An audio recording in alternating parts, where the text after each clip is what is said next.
All right. Good evening, everyone. All right.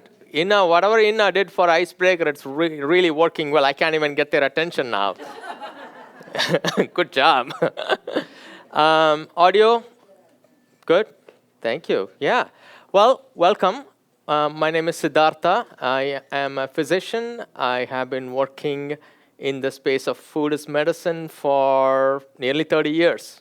I practiced in India. I've been practicing here on the Cape for many years.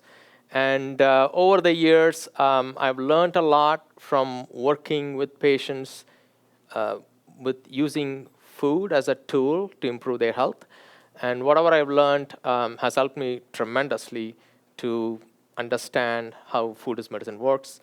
And so eventually I ended up writing a book based on the lives of 9 of my patients and using different names in the book, obviously. But it's been an incredible journey to learn from them, and I just wanted to make sure the world knows about how powerful food is in terms of taking care of our health. So that's the journey.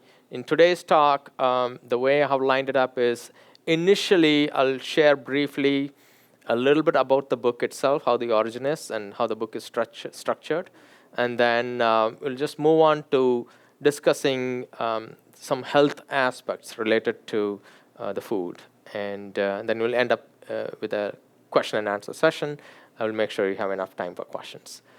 Those who are in the last row, can you hear me? Can you hear me? Yeah? Behind? Yes? Good. Thank you. Just want to make sure. Okay, so here we go. I want to start off with a couple of questions. What can we learn from those who are immune to cancer? So what that means is that there are folks out there who will never get cancer. It is impossible for them to get cancer. How about that, right? And then the next question is, how many of you love being told what to do and what not to do? Right? I don't like to be told what to do and what not to do. And I would imagine many of you here don't. So my conundrum along the way of learning all this is I found all this fascinating stuff, why some people don't get cancer and how can we learn from it and apply to others so that they don't get cancer. But at the same time, we also know that people don't like to be told what to do or what not to do. So in order to kind of balance this, I had to figure out a way to tell the story in a way that it is not coming across as if I'm telling them what to do and what not to do. So the book is structured, just to kind of circumvent this problem, the book is structured as a dialogue. So there are 9 characters in the book, and each character is having a dialogue within themselves. They're having a moment of, you can call it a trance, like during a meditation session, they're starting to hear an inner voice. So they are starting to have a conversation with the body. The body is advocating for itself. It's saying what it likes and what it doesn't like. In today's social media, there's so much likes and all of that going on, right? So the body is telling what it likes in this conversation with each of themselves. So each of these 9 characters are having a dialogue, an inner dialogue. And the reader is just watching the dialogue and learning from it, right? Whatever they want to pick up, they can pick up. And so it's not like a person telling them what to do, but it's more like observing a dialogue and learning from it and picking up whatever they like. But the overarching theme is that the importance of listening to one's own body's messages. Our bodies is giving message all along, different signals, different cues as to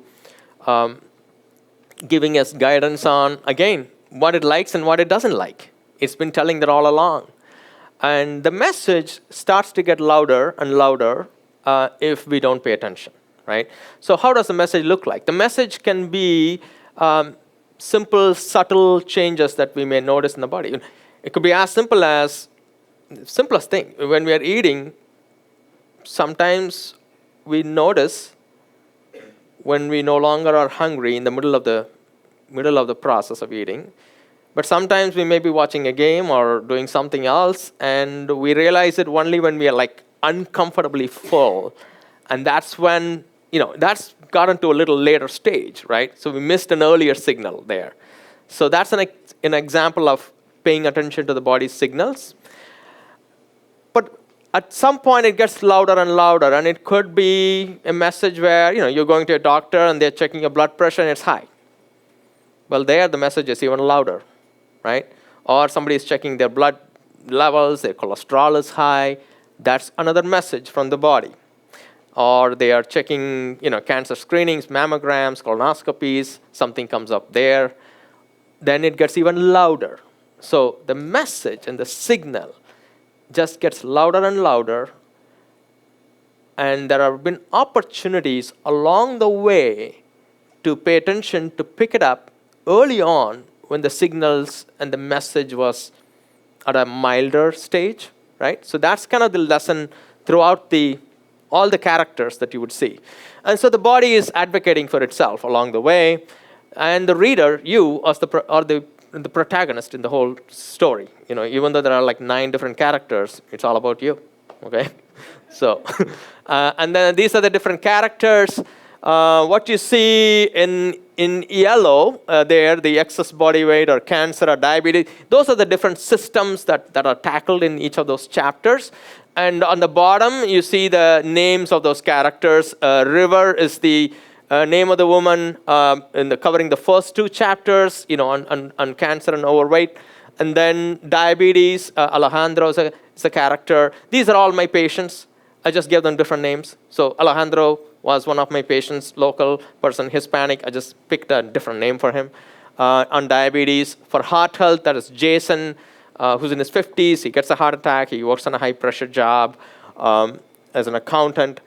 Grace is somebody who shows how to age gracefully. She's in her late 70s. She discovers how the power of food. She changes her diet. She was my patient. She used to get chest pain, angina, which she will walk not even half a block. She'll get chest pain. And the test showed that her arteries in her heart were blocked. At that point, she was recommended to have some procedures done. She felt at this stage of the game, I don't want to go through the procedures. So she went through a diet change, and then she started walking blocks without getting angina. Real story. So I put her story in the book, and a different name, but I gave her Grace as a name. Jen is a young woman in her early 20s having what is called as a Crohn's disease. I don't know if you heard of it. Crohn's, ulcerative colitis. Those are gut problems, intestinal problems where there is inflammation in the gut. It becomes a long-term issue. It can really create so much havoc for them. So it talks about. So I use that story, but it's all about overall gut health. It's not just about Crohn's or ulcerative colitis. Autoimmune disease. Lauren has rheumatoid arthritis. I talk about that. We'll touch on that. And then Sarah has osteoarthritis. She's in her early 60s, but she has severe arthritis. She can't even open a can of jar. And not only hand joints, she has knees and hips, all arthritis situation. And then chapter 9 is on dementia. That's a duo, a son and a father. The dad has dementia. Son is the caretaker. And it's not only about a dad with dementia, but it's also the story of caretakers, and we have so many of them on the Cape. And my patients are either caretakers or they have the illness being taken care of, right? So, and what I found in my practice over the years is that it was so hard for me to get the caretakers, the caregivers, to take care of their own health. Because there's so much focus on caring for others. They wouldn't put themselves, in the first place, right?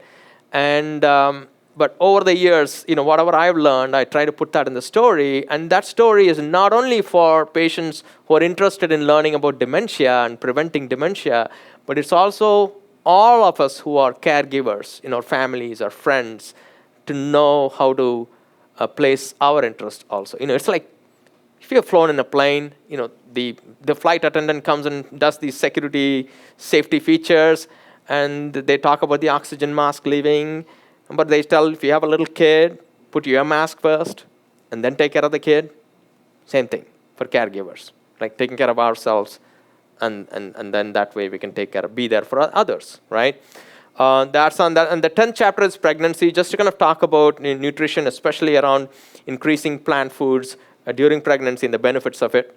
There are recipes and there are tons of references. Everything I say in the book is backed up by science. There is like nearly 500 references in the back, 530, so that you know that I'm not making it up along the way. Okay. The recipes are multi-cuisine, breakfast, lunch, dinner, snacks, and sauces and dressings. I gave some examples. We take, regular recipes you may know, like pasta and things like that, and just turn it into a more healthier version of it by just replacements. This is a poke bowl. Usually there is either beef or fish involved in this. In this case, I added tofu. Otherwise, everything else is the same, right? This is like an omelet that is made out of chickpea flour, garbanzo bean flour. Again, a high-protein breakfast if somebody's looking for a breakfast. But it has chickpea flour, mushrooms, and kale. This is bean burger made out of a red kidney bean. When I was doing this picture, this is early on, I'm trying to figure out how to do these pictures and recipes. I went a little overboard with all the fixings. So if you are really looking for the burger, it's here.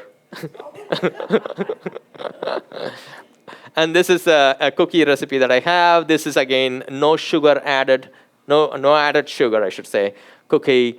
And the sweetness basically comes from ripe bananas that are used in that. And this is about the preface. The preface chapter is just setting up the stage for the book itself. But I talk about discovering self-power, discovering the power we all have to do anything we want to make our health better, right? Any change we need to do, a lot of the times we may feel that we can't do it. They do it. They can do diet. They can walk, 1 mile. That's not for me. I can't, right? But how do we switch that? How do we start to discover our own strengths in that regard? And so I tell a lot of the chapters, when I try to tell complex things, I usually use stories, mythology, allegories to kind of make it easy to understand the complex things. In this case, I talk about a character from a Hindu mythological story, a scripture called Ramayana. There's a character called Hanuman who is half human and has a face of a monkey. Hanuman in that character, in the story, never realizes the power he has until a need comes to help out a friend. And the story has where the friend's wife is abducted by a kind of a demon king, taken away, and he's looking for the wife. And Hanuman decides to help the friend and realizes that he can fly and he can lift a mountain. All those things happen in the story, that he's actually able to lift a mountain and fly across an ocean, never knowing that he had the power until a need came up to help out somebody else. And that's what I usually see in my patients and the stories I've seen is the caregivers, they can do magical things for others, right? All kinds of stuff. And then turning that inward and taking care of themselves, is something to keep in mind. So I always hope that, early on when I used to have these conversations to motivate folks to take care of themselves while they're taking care of others, I would usually have to say, what matters to you? What matters to you in life? And this kind of basic questions, right? And they may say, oh, my grandchild is my life is my grandchild. Whatever that, So then I would say, what do you want to see? Oh, I want to see her get married, or I want to see her graduate. So sometimes I may have to connect that story to motivate them to be healthy. So do you want to stay healthy to see them get married? Right?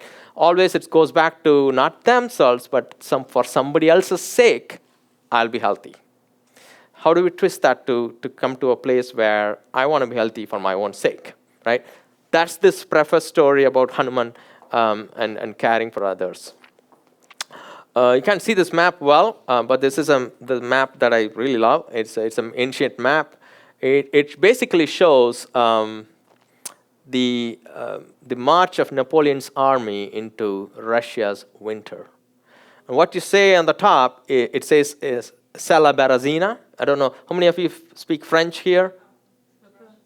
Yeah, a little bit. Yeah, I don't know any French, so yeah, you. So Sala vie is it's life. That's life.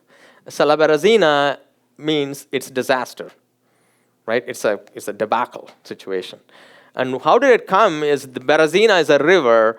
It's a river that is running here. You can see. It was in a Russia's cold winter when the soldiers were crossing. Half of them died.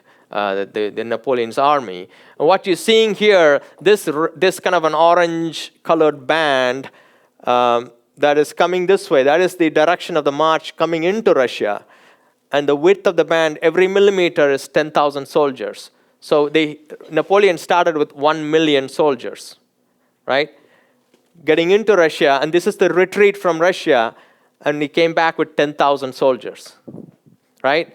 So what does this mean for this conversation? Napoleon's army could not thrive or survive in the harsh winter of Russia, right? The conditions were not great. Similarly, we have trillions of army inside our intestine, our friendly bacteria in our gut. They need to have a healthy, warm environment in order to survive. They cannot have Russia's winter in there, right? So how do we provide an environment where our army can be living happily and help us is to make sure there is enough fiber in our food. That is the fiber that we don't digest is what they eat. The bacteria survive on. So dietary fiber becomes the key to make sure our army in our gut thrives well to support us. And as you go along, you will see that the importance of this gut bacteria and how much they help us in many of the functions that our body needs. So this is almost like an anchor slide because we'll always refer back to this slide. Remember the Napoleon's army in Russia's winter, and we don't want that to happen to our army in our gut. Any questions so far? Can you understand me, my pronunciation and all of that? Yeah. All right. So this is comparing two products. Like you order something in Amazon, you can compare features, right? So this is comparing two products. This is about weight loss, but it's not just weight loss. It's about a whole health approach to weight loss, right? And what we are seeing here is a whole food plant-based diet. What it does, what we are seeing is semaglutide, which is one of the common weight loss medications out there. So semaglutide, whole food plant-based diet, and the different features, and seeing which, what does what. As you can clearly see, you don't have to go through all of it, but you can see that, there's a lot of them the semaglutide cannot do. It cannot prevent cancer. It cannot protect the Napoleon's, our army in the gut, friendly bacteria in the gut. It cannot strike at the root cause of diabetes, which is insulin resistance. It cannot help us to burn more calories by our exercise. It cannot reduce appetite through a mechanism of stopping a particular hormone called ghrelin. And dying from strokes and heart attacks, to a degree, the medication has been shown to prevent death from the stroke, but generally, the medication cannot prevent dying from stroke and heart attack, but it can prevent stroke itself. But when it comes to blocked arteries in the heart, can we reverse it? Can we kind of make the blocked artery open up? The diet can do that. So again, there are the other comparisons you can look at. Side effects, cost. The bottom two rows are about the cost involved and so forth. But the idea there is to think about, somebody has high blood pressure. Somebody may have cholesterol.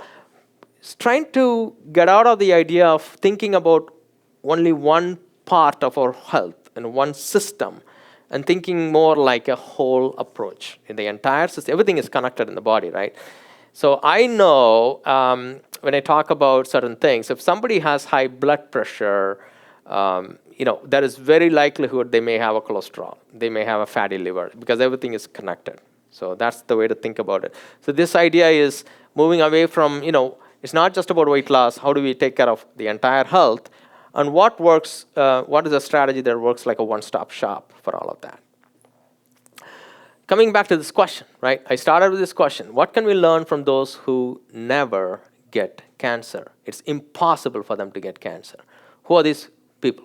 Well, one is elephants. Among all the mammals, including humans, elephants have the least cancer, including elephants that live in industrial, area, not in a clean forest environment. Even in zoos and temples, when elephants are domesticated and they're there, they don't get cancer either. So what do we learn from them, right? Well, there's something called P53 genes. So the one thing to understand basics is our body has everything to make sure we don't get any illness. We're born with a whole package to make sure we don't get any problems. One of them is protective genes that are there to make sure we don't get cancer, right? So have you heard of the BRCA genes, BRCA genes, breast cancer, ovarian cancer? So that's an example of a gene which is there to protect us. BRCA genes make sure the woman does not get breast cancer and the woman does not get ovarian cancer. When the gene has a glitch, like a flaw, then the protection is lost. And that's when we say, oh, we did a gene testing, I'm BRCA gene positive. That means there is a flaw in that gene. But generally, without a glitch, that gene is protecting us. Similarly, we have something called P53 genes. And they are there to protect us from many cancers, including colon cancer, gut, intestinal cancers. And it happens that elephants have 20 pairs of genes. We have only one pair of gene, the P53 gene, that is. So elephants have backup copies, even if one of the P53 gene gets a hit. Because let's say this elephant is living in a zoo in some city, right? And there's so much toxic chemicals around that zoo. And the elephant gets, one of these P53 genes get knocked off. It has 19 more copies to make sure it doesn't get cancer. Does it make sense? So it has many copies of the genes to protect it from cancer. And humans have only one pair. So once we lose that, we get cancer. But how do we lose that? We have P53 gene, we are born with it. We could lose it with the food we eat. So studies have shown that excessive intake of red and white meat, not poultry and chicken, both of them more than 8 ounces. Every 8 ounces adds to 3.5 times of risk of breaking these P53 genes. So that is an area to watch for excess animal protein, including white and red meat. The other example is people with Laron syndrome. These are individuals who are dwarfs. They have a particular genetic problem where they have a glitch in the gene, and so their growth hormone does not work. So they stay as dwarfs. Because their growth hormone does not work, they also do not grow tumors or cancers. So it is impossible for them to get cancers, right?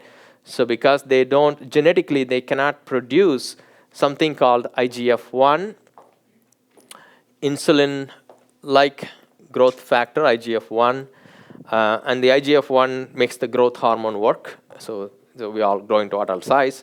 And then they don't make the IGF-1, so they stay as dwarfs, but they also don't grow any tumors.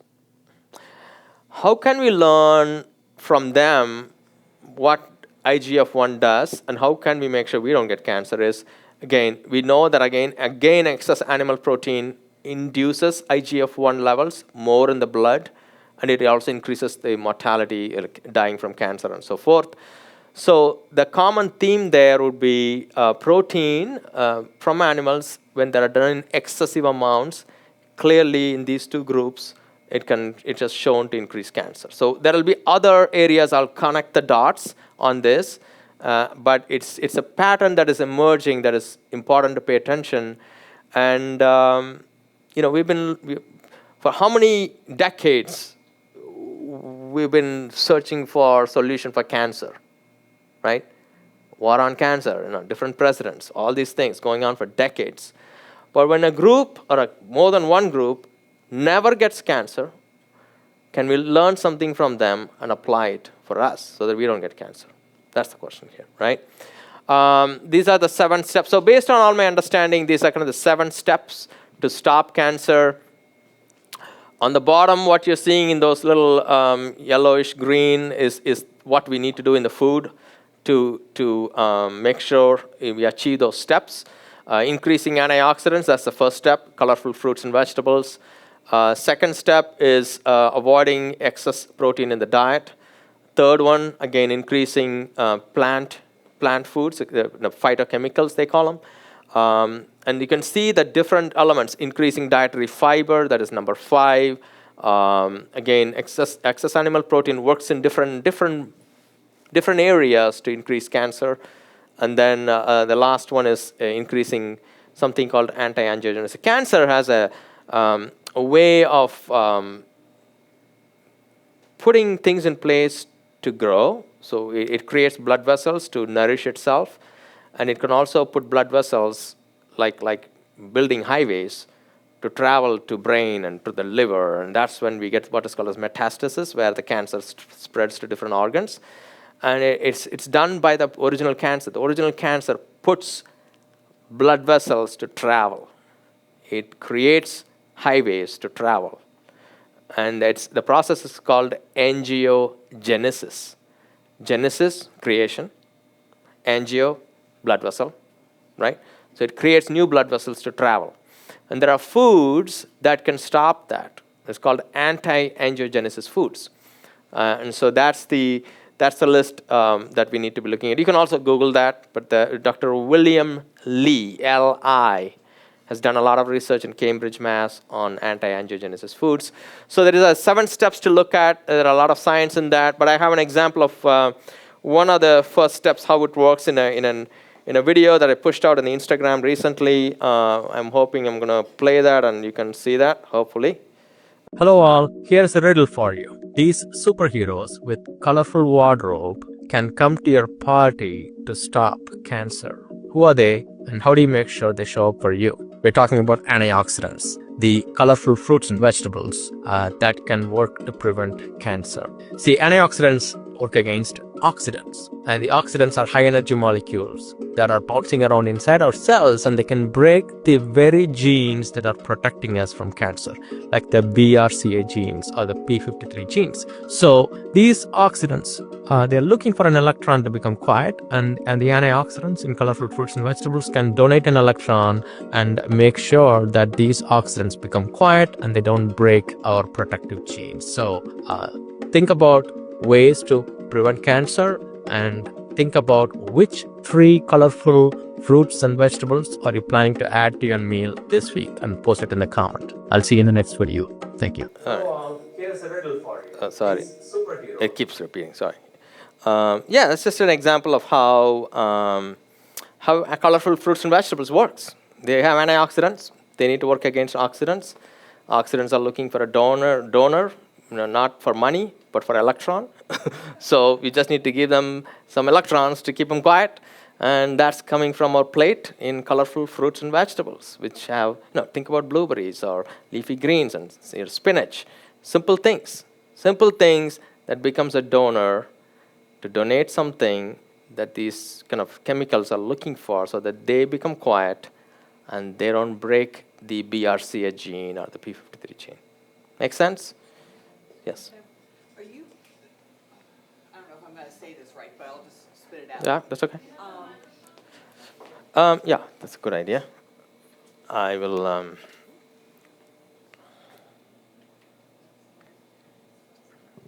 think it's on. Check. Yeah. My question is, right now, there's so much information going out there, or about protein. Everyone needs to increase their protein. Are you concerned with how much people are eating? There seems to be a push for that lately in terms of long-term side effects or what could be coming down the road if people are pushing so much protein, hopefully in addition to the fruits and vegetables, but all of a sudden there just is such a conversation about that. Yeah, good question. So I don't know if everybody heard that. Yeah, so there's so much push about eating more protein, and that is a concern because I think it started with there was so much processed sugary carbohydrates that started to get introduced into our food, and all the fast food and pastries and cookies. So there was a shift to move away from those kind of carbohydrates, right? But somewhere along the way, what got lost is the fact that the other good carbohydrates, the vegetables, leafy greens and fruits, whole grains, which with the fiber and everything, right? And legumes, beans, lentils, which has a little bit of carbohydrates, but it has protein. All of them was the next solution we should have ideally moved to when we wanted to move away from these processed sugary carbohydrates. But instead, the jump came to protein, and I think generally protein. Don't get me wrong, we need protein. We need to hit the minimum requirement of protein need based on our age and our level of activity and things like that. There's a way to calculate how much protein everybody needs. But when we really do the calculation, the protein need is usually less than what we imagined it would be. I always joke that protein, the estimation of how much protein I need is like a real estate price. It's always like set a higher number, but it's not. The real value is actually lower. So I think currently there is so much push there, and I think people are, in fact, eating too much protein, and that is doing more harm than good. So if it's animal protein, we saw what it can do for cancers and so forth. And it also is an excess burden on the liver and kidneys, protein is. So there is a nice balance we need to strike to make sure there is enough protein. And we know that today you can use, if your food is 90% plant protein, or 100% plant protein for that matter, or 80, 90%, you have enough protein already to cross your threshold of what we need. And I can go over how to calculate your protein need later on, but that's a good question, yeah. This is on blood pressure. We did there was some analysis done in Cape Cod, and we found out that the number one long-term disease in Cape Cod is high blood pressure. Nearly 50% of the adults have high blood pressure on the Cape, right? So it's one of the most common, most prevalent long-term diseases, high blood pressure. And a lot of the times, let me just go, I gave away the answer. I was going to do a trivia quiz, but I think I gave away the answer. Hopefully you didn't see the slide. All right, so the quiz for you is, if I say blood pressure, and you got to shout back the first organ that comes to your mind in the body, okay? I'm going to say blood pressure. You're going to shoot back saying which organ that comes to your mind regarding blood pressure, okay? Blood pressure. Oh, one at a time. Okay, I'm hearing heart. I heard kidneys. Anything else? What? Head, brain, yeah. Stroke and all of that. Spleen, yeah. Good. Everybody is correct because the body is entirely connected with each other. But there is also a better answer. The better answer is gut, right? Gut health and the gut bacteria. Remember the Napoleon's army slide? I will keep going back to that slide. It's the anchor slide for the entire discussion. It's amazing how so many of our stuff is connected to the gut bacteria and what it can govern how it can govern the entire system. So, yes, the kidneys are important. Yes, the blood vessels are important because the kidneys regulate how much sodium is in our body. So you all know about salt and sodium and blood pressure. You got to cut back on the salt, not too much excess salt. Yes, true. Because when we eat sodium, the kidneys have to work to push out extra sodium, right? That's what it maintains a normal level in the body. And the kidney has a very fine, fine, intricate mechanism to control the sodium level. But that mechanism is controlled by the gut bacteria.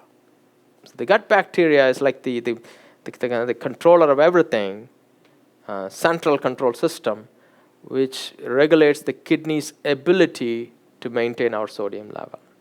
So when our gut health is not good, when we're not eating enough dietary fiber, so when we think about food, generally high blood pressure, we think salt, sodium. But hopefully after this discussion, you will think fiber. In addition to the salt cutting, yes, but fiber, dietary fiber, the vegetables, the leafy greens, the whole grains, and the legumes, that's going to improve the gut health. It's going to make sure our army is healthy in the gut, and that army is going to make sure our kidneys does its job of regulating your sodium for blood pressure. Does that make sense? Yes? Okay. Cholesterol. So cholesterol is like a traffic jam. You think about summer on the Cape, okay? So cholesterol is like a traffic jam. It blocks the arteries, blood flow, blood circulation. And if the blood circulation for the heart gets blocked, that person gets a heart attack. If the blood circulation for the brain gets blocked, like you said, in that they get a stroke, right?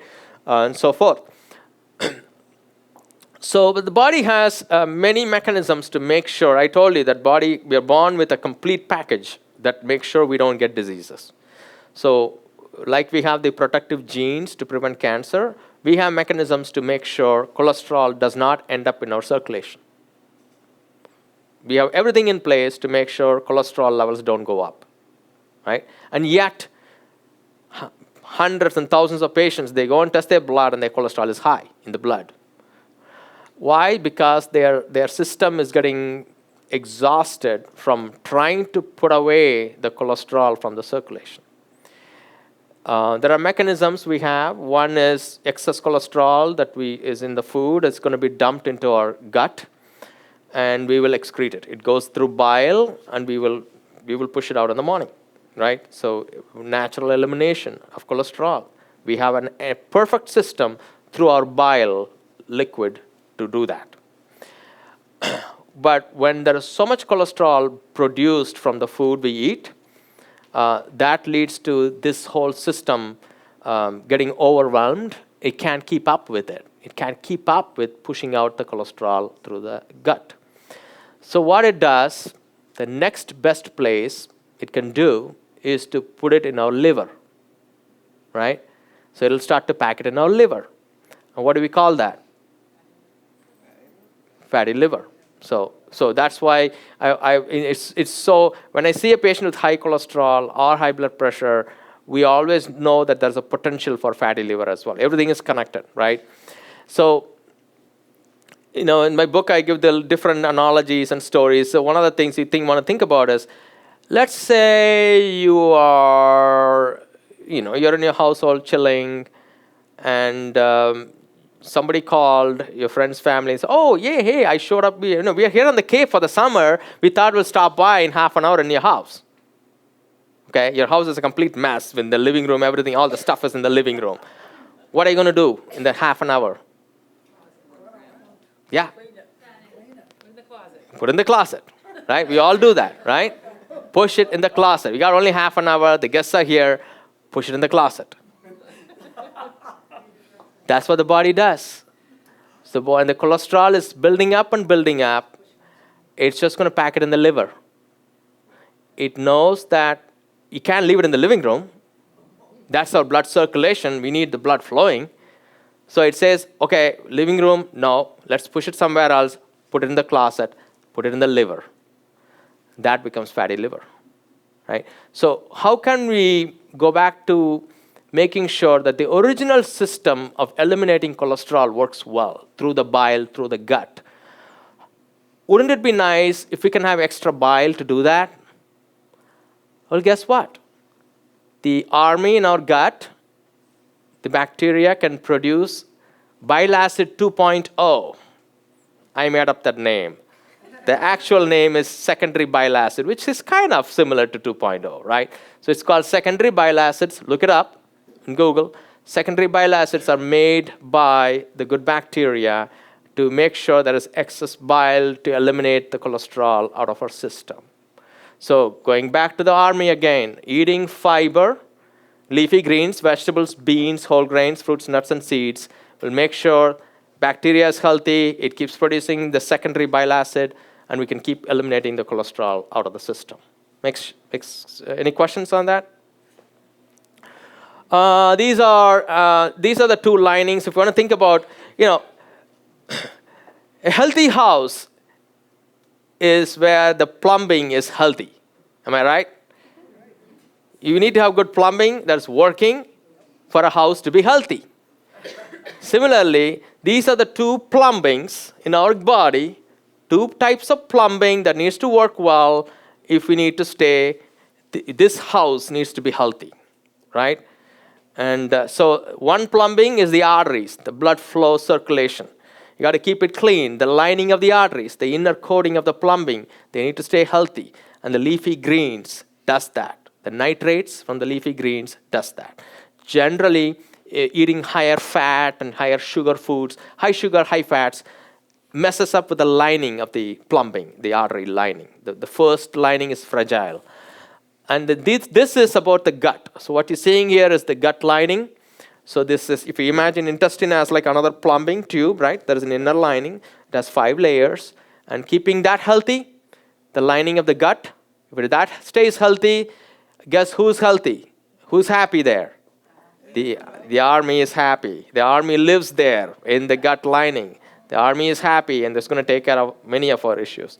So these are the two plumbings to make sure it's working well. This is to show that the power of food, it can reverse, it can dissolve blockages in the arteries. Remember, like we talked about blood getting blocked. Somebody has angina, chest pain, stroke. That blockage can be dissolved, melted away with a strict whole food plant-based, zero oil, no oil, whole food plant-based diet.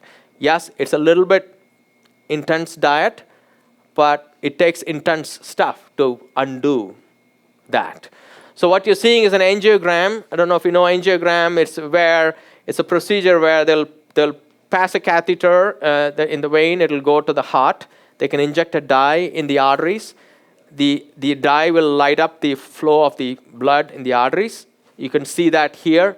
So this is a left anterior descending artery. This is a major artery that supplies blood flow to the heart. That artery is initially, this is how it looks. And you can see that if you imagine it like a river, you can see it became narrow, right? It becomes narrow here because all around there is gunk. Like imagine there is a river and the silt is falling on both sides of the river. That river channel is going to get narrow, right? So that's how the cholesterol is. There is so much gunk in the arteries. The dye flowing is narrow, and what you're seeing, this is before the diet change. This is after. This is a year after the diet change, with no change in medications, opening up the artery. So we know that we can reverse heart disease at this point. This is called as a positron emission tomography, PET scan. It is the heart. It's a cut section of the heart. I mean, living heart. It's just a scan section, cut section. You see an arrow with a grayed out area. That means there is no blood flowing there. That person has a blocked artery, no blood circulation going to that part of the muscle of the heart. So that's going to get a heart attack area, right? And then what you see, so when you see gray, there's no blood flow. When you start seeing yellow or red, more blood flow is happening. Now this is 3 weeks after just a diet change. 3 weeks of complete whole food plant-based diet. So we know that diet can reverse blocked arteries in the heart. Yes? Doctor, when you say no oils, do you include olive oil? Yes, yeah. Olives is a different story, but we're talking about oil. Yeah. There's so much written about Mediterranean diet and olive oil. Yeah, Absolutely. It comes up a lot in my discussions. Yeah.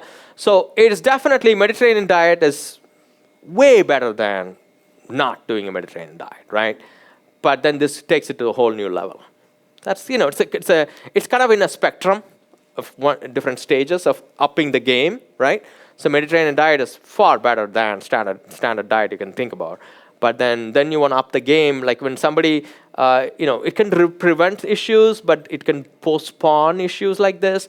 But then once you get into this kind of a stage where the blockage is there, you want to go to a next level like this, remove the oil, and a little bit, the oil that is already in olives or, you have nuts and seeds, they have oil in them, that's okay. So oil that's packaged already as a whole food in the olives, right, or seeds, or that's okay.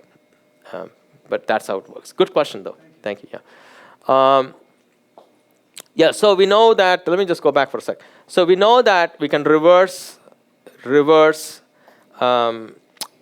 diseases such as blocked arteries. This one is about autoimmune diseases. So my book is, I tell people, my book is a black and white book. I wanted to put color, but then they said the cost will go up. So I'm putting a lot of color in my slides instead of that. I'm just making up for it. It's helping me. So this is a painting of a Greek god of fire, Hephaestus, right? It's an Italian Baroque painting from 1632.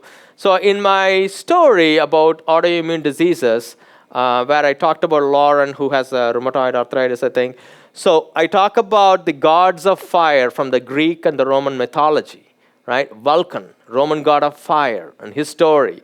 And all these gods of fire, their fire was seen as something that is protective fire, something that's going to help them.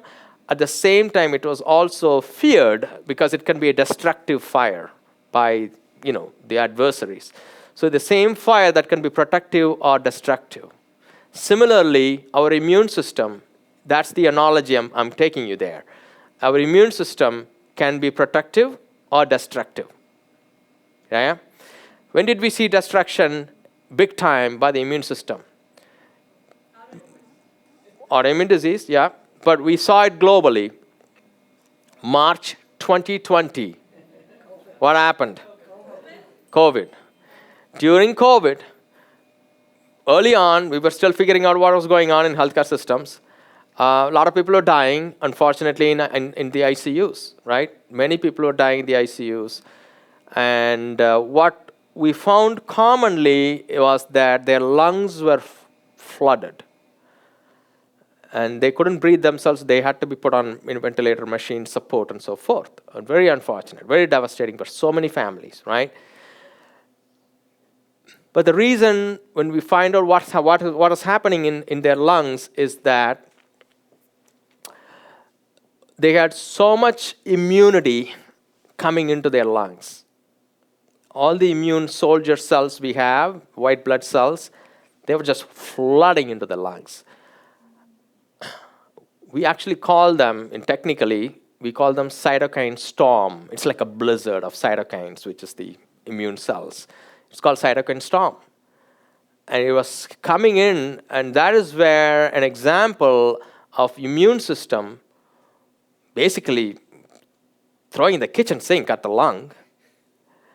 Right? I know I know that's the analogy. Probably a lot of people died. We need to keep that in mind. But it's basically throwing the kitchen sink at the lungs, and body cannot take it.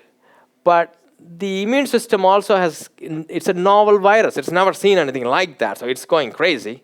So it's attacking big time. And in that scenario, the lungs, even the normal tissues of the lungs, we couldn't take it. So it's an example of our immune system overreacting. Another example. Why are our cars green this month? All our cars are green. Pollen. Allergies. That is another, why some people get allergies and some people don't, right? Some people get asthma and others don't. That's another example of overreaction of our immune system. And the third area is autoimmune diseases, another overreaction. In all these scenarios, when they went back to look at COVID deaths, they looked at their diet patterns, the gut bacteria, and they found that their diet lacked fiber, those who had a higher mortality, higher risk of dying from COVID, and their bacteria, the healthy bacteria population was not enough in their gut. So what that means is that there's something that's going on with the healthy bacterial population, dietary fiber, and immunity just overreacting. Then we figured out what that is called. There is a type of white blood cells, immune cells we have, and its only purpose is to tell our immune system, hold the fire. The only job of that particular white blood cell is to tell our immune system, hey, that's a little too much. You're overreacting. And those cells are called they regulate, so they call regulatory T cells, T cells. So they're called Tregs. So we call them shortly Tregs, T regulatory cells. And we found that those who don't have enough dietary fiber in their diet, and those who don't have good bacteria in their gut, they don't have enough of these T regulatory cells to hold the fire. So autoimmune diseases has a connection to gut health, fiber, and immunity overreacting. Same thing with asthma, same thing with allergies, and same thing with what we saw in the cytokine storm blizzard in the lungs that happened in COVID. Questions? Yeah. Autoimmune disease, does that include Crohn's disease? No, good question. Yeah, autoimmune disease it's not listed in the Crohn's. Crohn's is more of an inflammation in the gut. Okay. Good question. Yeah, it can be easily, yeah. Autoimmune disease examples are somebody who has like rheumatoid arthritis. You might have heard of rheumatoid. Somebody who has hypothyroidism, Hashimoto's thyroid, they call it. Multiple sclerosis, you might have heard of that. A brain, and then a kid who has diabetes. At the age of 8, 10, they have no pancreatic cells to produce insulin. They have to take insulin right from the young age. They call it type 1 diabetes. That's another autoimmune disease where their pancreas cells takes a hit. I have a family with Crohn's disease. I have a mother at 20 years old, Crohn's disease. I have a first cousin, Crohn's disease, and I have a niece with Crohn's disease. I didn't know if it was hereditary or non-hereditary.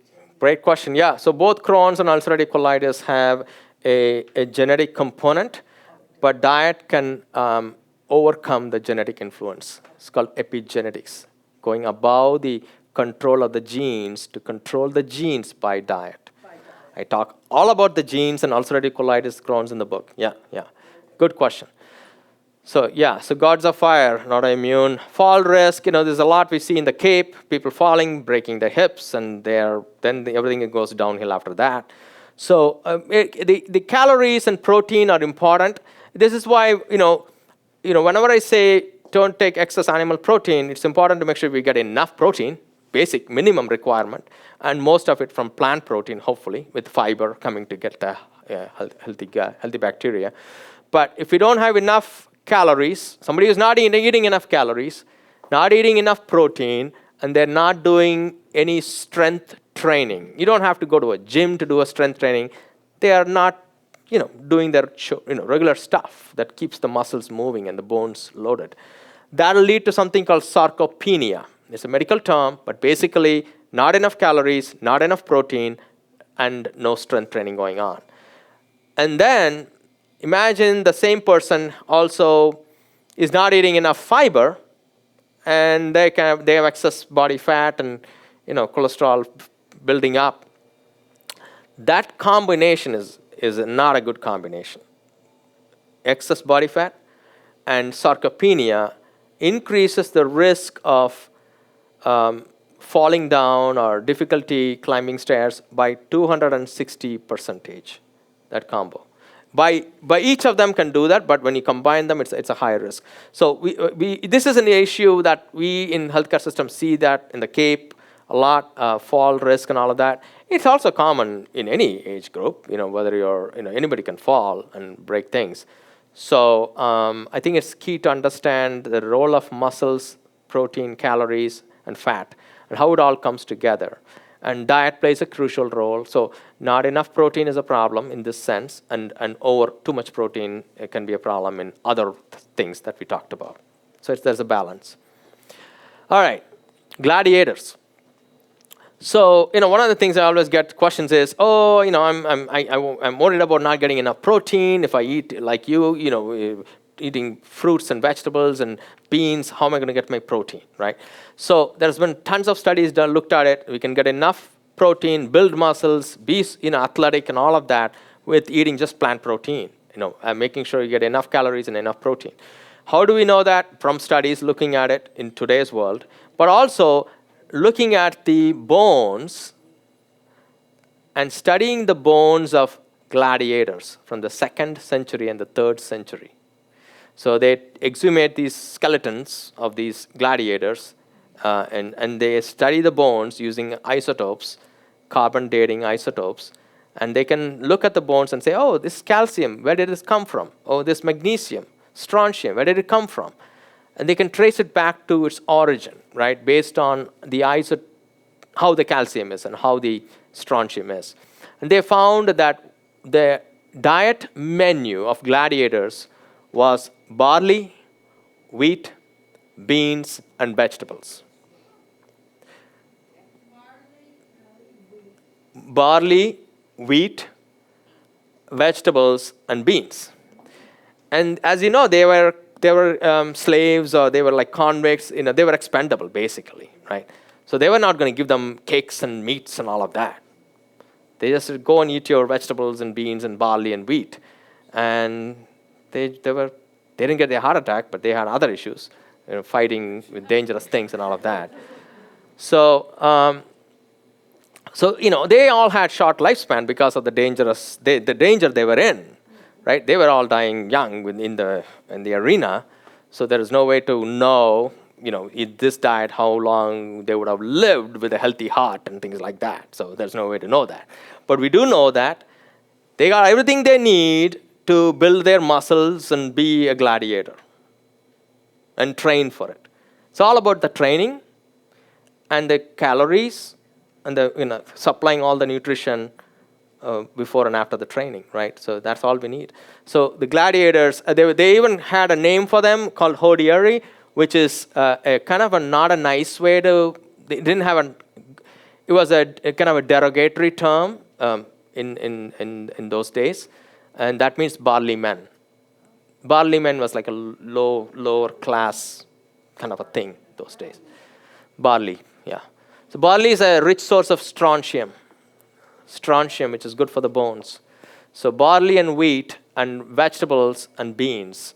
They had something called fava beans, but even if we don't have fava beans, there are certain amino acids that similar composition is in the white northern white beans, red kidney beans. All those beans have a similar profile. You can make up for that.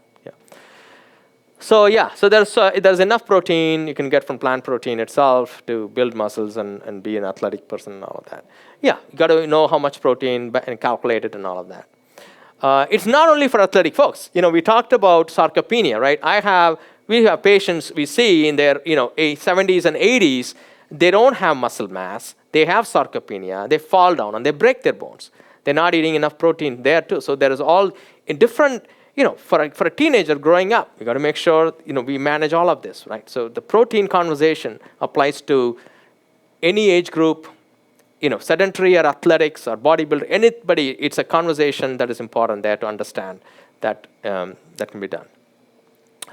Whole food, plant-based diet and lifestyle changes can reverse dementia. Let me state that again. Diet and lifestyle can reverse dementia. We've been looking for a magic bullet for dementia for, again, decades now, right? Like the war on cancer, we've been looking for a magic bullet for dementia. A study that was published last year in June of 2024, Dean Ornish, I put the resource on the bottom, intensive lifestyle changes with a whole food plant-based diet and some supplementation for patients who are already diagnosed with dementia in their early stages, mild dementia, they were able to reverse it. So this is a very powerful stuff when you see that you can actually reverse blocked arteries in the heart, and you can reverse dementia change as well. So this is kind of the prescription to reverse mild dementia. Whole food plant-based diet, there's a proportion for protein and carbohydrates. Aerobic exercise, 30 minutes daily, and mild strength training 3 times a week. Stress management, an hour daily. It can be anything. Stretches, breathing, meditation, anything that relaxes you, nothing specific. Social connections, 3 times a week. They met through a Zoom. It can be a phone call. It can be a meeting somebody for a coffee somewhere, in Hyannis, So it can be any kind of social connection. And then these supplements were added. Interesting lion's mane mushroom, curcumin, B12, magnesium, omega-3 fats, coenzyme Q10, vitamin C, multivitamin without iron, and a probiotic. I think the bottom part with all the supplements, that's an overkill. And they were just throwing a kitchen sink at the whole thing. I don't think, if somebody is eating so much plant foods, fruits and vegetables, why do you need vitamin C, right? Why do you need magnesium? Why do you need, curcumin if you're already, using turmeric in the food? So there was a multivitamin. So there was a little bit of an overkill, but it's a research protocol. They would be doing those kind of stuff. But this is a good one to remember. Yeah, question? No, I want to make a comment about our food Yes. source. Yeah. If the plants were properly planted in soil that was, what do you call it? In other words, our source, our food source, Mm-hmm.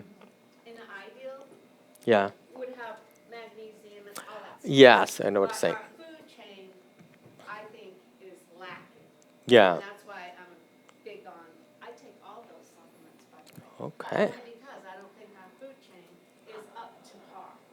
Yeah. That's just my opinion. No, it's a good point. It's something to definitely to keep in mind. Our farms, they just mass produce these vegetables. Yeah. And they don't cultivate the soil and they don't change their plants. I don't know how to explain it, but. No, I get what you're saying. Yeah, the soil and how much nourishment gets into the food. Yeah, it can be something to think about. But for folks who don't eat vegetables or a salad, eating that is going to increase their magnesium level regardless of where they started, right? So it's something to think about.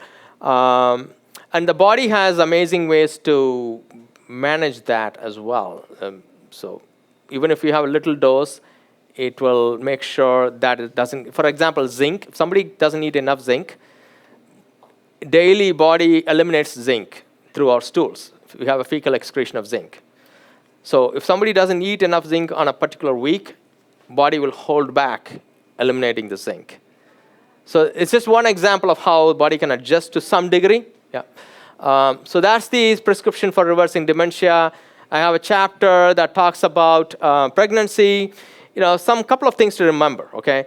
There are a couple of risks, complications that can happen with pregnancy, right? High blood pressure in pregnancy, called preeclampsia.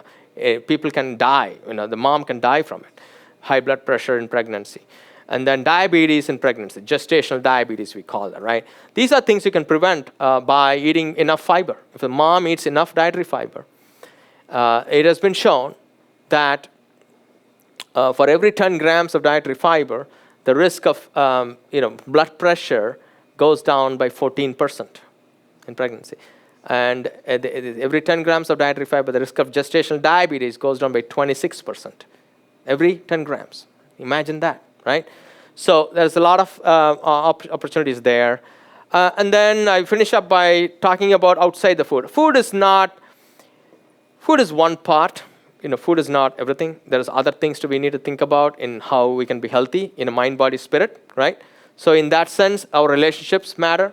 Relationship with self, ourself matters, and how do we take care of ourselves. And the whole theme of the book is taking care of yourself. And the body is kind of advocating for itself in the story. Body will say, hey, I don't like that, don't do that, that kind of thing. But it's really about us learning that and taking care of our body, self, right? And then relationship with others, friends, family. And it's about the quality of the relationship, not the quantity. So it's not about having 10,000 followers in your Instagram who you never see ever. But it's about having those 2 friends you have who you meet once a month for a coffee.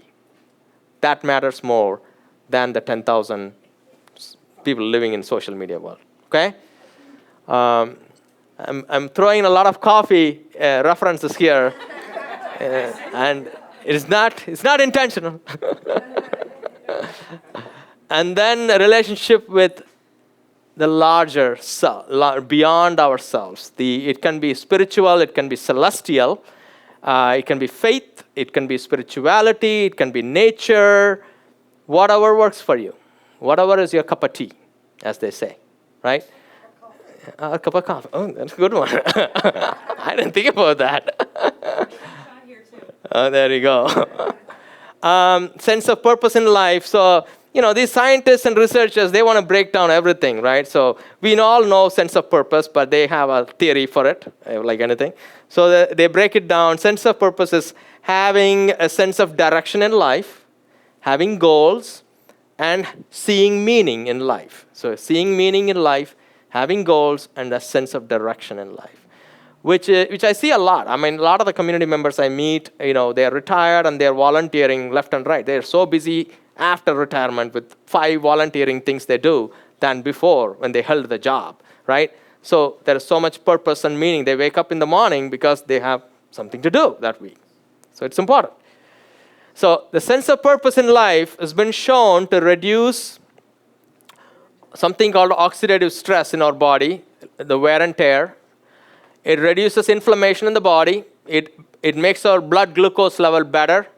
It reduces the risk of heart disease, dementia, and dying. It has so much value in improving our health. And there it is.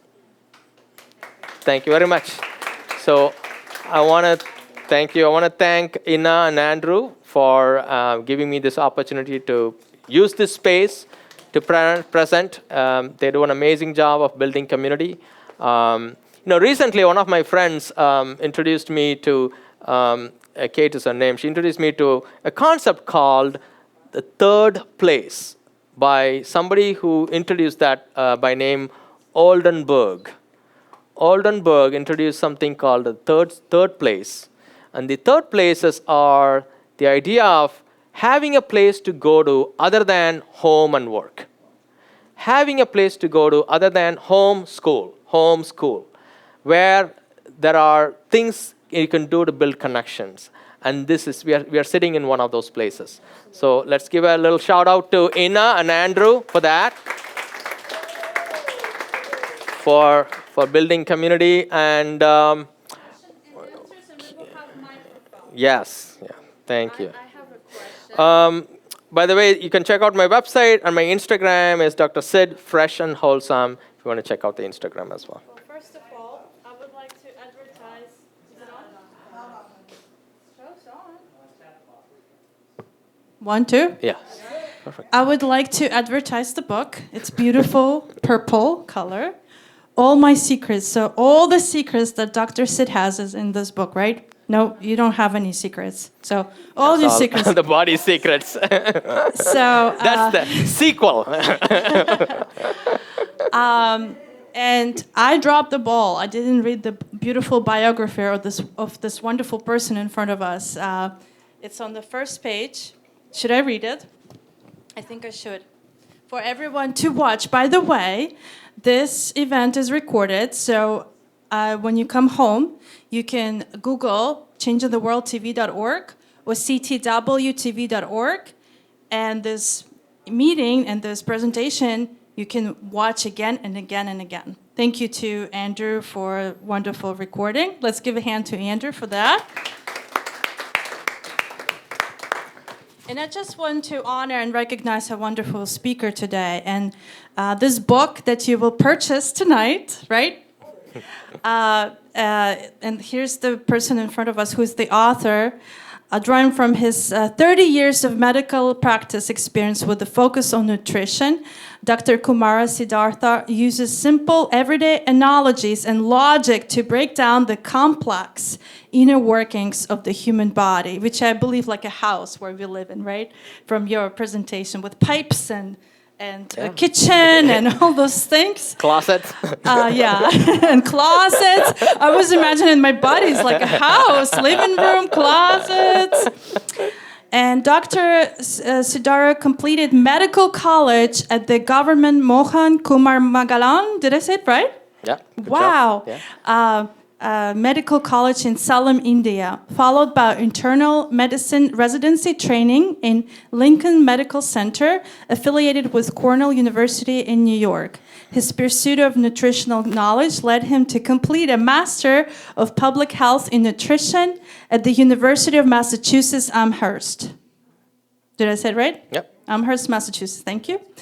He is contributing author to the textbook titled Promoting Biodiversity in Food System, first edition CRC Press, Taylor Francis, 2018.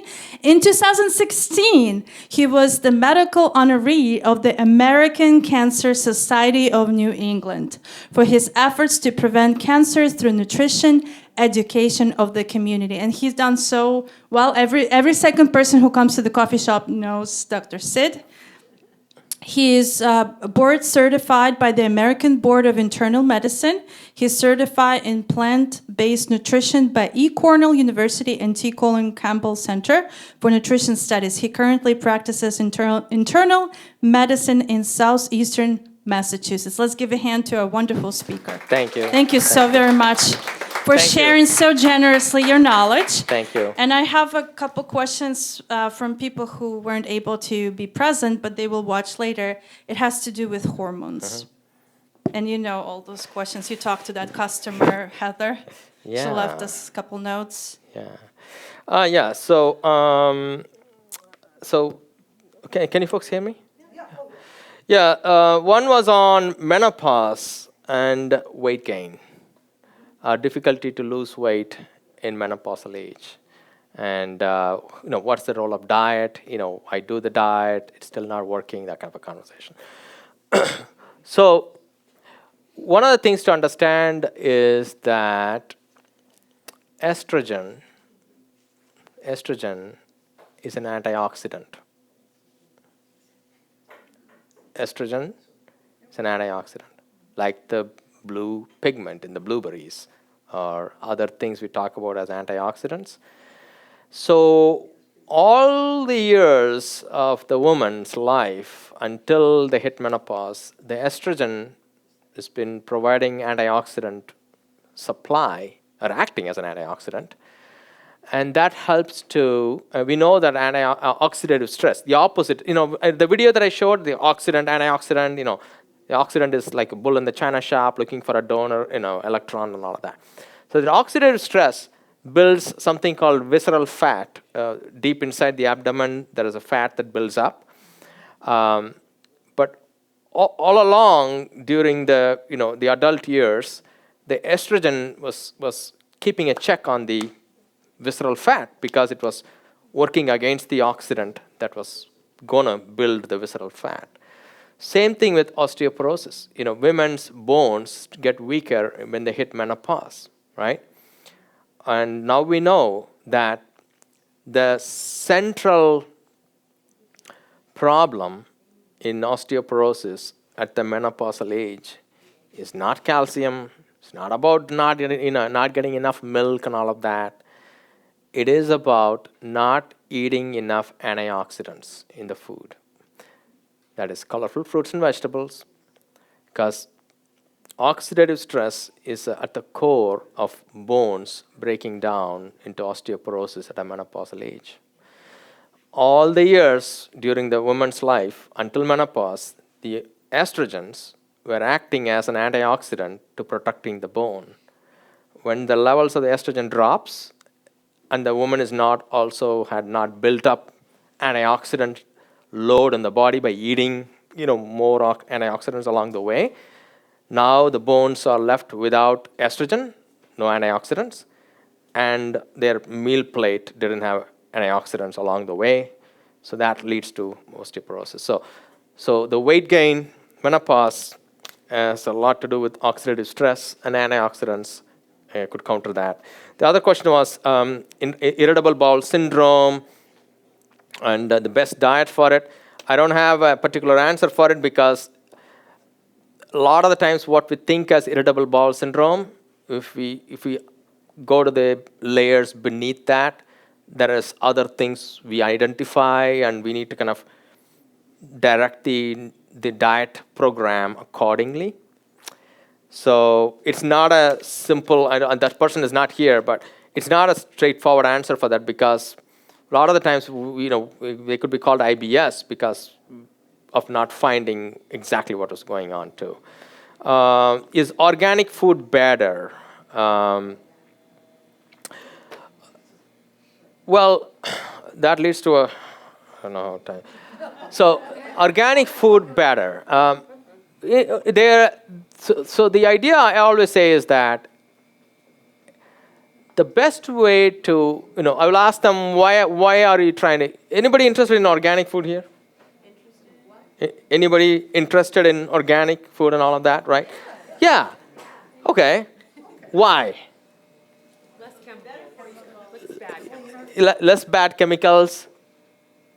So if I can just give a quick thing, I used to be an organic farmer. Uh-huh. And number one. Wait. I know, it's a soft voice. Here you go.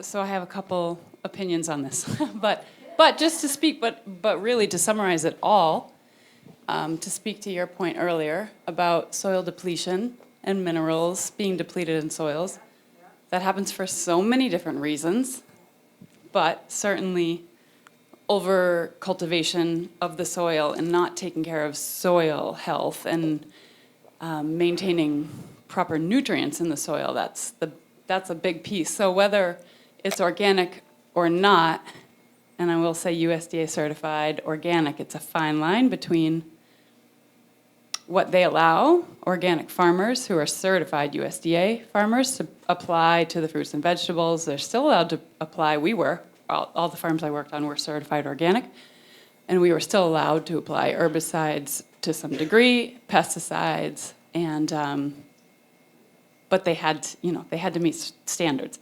So at the end of the day, whether it's organic or not, I believe what's most important is the soil quality and how the farmer is feeding the soil and taking care of the soil, because then those foods will be more nutrient dense, which is really what the body wants, Great. We don't know, as the consumer, what foods. Yeah. I mean, Thank you. unfortunately, I don't know why, I don't want to sound like a pessimist, but it's just overwhelming. All right. I'm going to give you an answer that's going to take care of everything. All right. Just give me a minute. How do you fix this? How do you switch it off? Can you, let me just, yeah, I took, okay, done. Thank you. We'll have another meeting about soil and plants. Yeah, but sticking to the food issue, the reason why I asked the question is, generally the concern is less chemicals, right? I don't want too much chemicals coming into my body. So the best way to eat less chemicals is by eating plant foods, okay? And I'll explain how and why. So, anytime we think about food and chemicals, we have to think about something called food chain, right? So we got plants. Imagine a Nat Geo. You're watching National Geographic or Discovery Channel, and the lion is trying to, chase, hunt the zebras. You've seen similar things. The hunter and then the prey and all of that. Okay. Imagine a landscape, and imagine and see if you can see a landscape with hundreds of thousands of lions, 40 zebras, and 2 plants. Is it possible? It's not possible. It is impossible, right? It's impossible. You will always see the flip of it. You will see hundreds of thousands of plants, 40 zebras, and 2 lions sitting there to catch them, right? That is the norm. And it's because of physics. It's like apple, when it falls, it's going to fall down, like Newton's. So it's thermodynamics, laws of thermodynamics. There's different laws, first law, second law. But second law says energy always moves from high concentration to low concentration. Sun has the most energy, solar energy. It goes to the plants take it, produce starch. And then from the plants, the zebras eat that. And then the lions eat the zebras. So the energy moves from the sun to the plant to the zebra to the lion. Right? It never goes from the lion to the zebra to the plant to the sun. So that's second law of thermodynamics. In second law, we have one other little caveat nuance, which is some energy is always lost during this transfer. It's never the entire energy going up. So what that means is that 1,000 units of plants can support only 100 units of zebras. And 100 units of zebra can support only 10 units of lions. You can take tuna, shark, 1,000 units of algae, seaweed, can support only 100 units of small fish, which can support only 10 units of tuna or shark, right? Take out the lion, put humans there, right? 1,000 units of plants, 100 units of cows, 10 units of humans. So what that means is that all the chemicals that were in 1,000 units of plants, all of it ends up in 100 units of zebras or cows or chicken.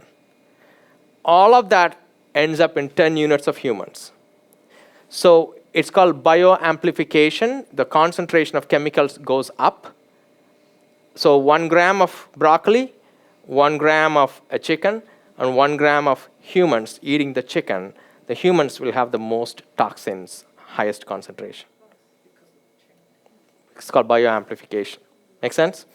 So the best way to reduce the toxin dose is to climb down the food chain and eat the plants. Right? You can even slide down. Yeah, so those are the questions we had. Any other questions from the group? Last question. Yes. Just a quick, easy question. On a plant-based diet, do you need any supplementation at all? Good question. Any supplementation needed for a plant-based diet, 100% plant-based diet? So vitamin B12 is something I recommend for anybody who's above 50. Not only for plant-based eaters, anybody who's above 50, vitamin B12, 1,000 micrograms, which equals 1 milligram, or 1,000 micrograms once a day. That's recommended. And for us in the Cape, if we're living in the sunny, year-round place, you don't need vitamin D. But for here, I eat 100% plant-based. I take a B12, and I take a vitamin D from October to April here. So generally 1,000 units a day of that. So those are the 2 things that I look for. Everything else, I get it from the whole foods. If you hit all the 5 food groups in plant foods, if you're getting leafy greens and vegetables, if you're eating fruits, if you're eating beans, lentils, peas, whole grains, and a little bit of nuts and seeds, which has oil in it, we cover everything, every need except for the B12. Yeah, thank you.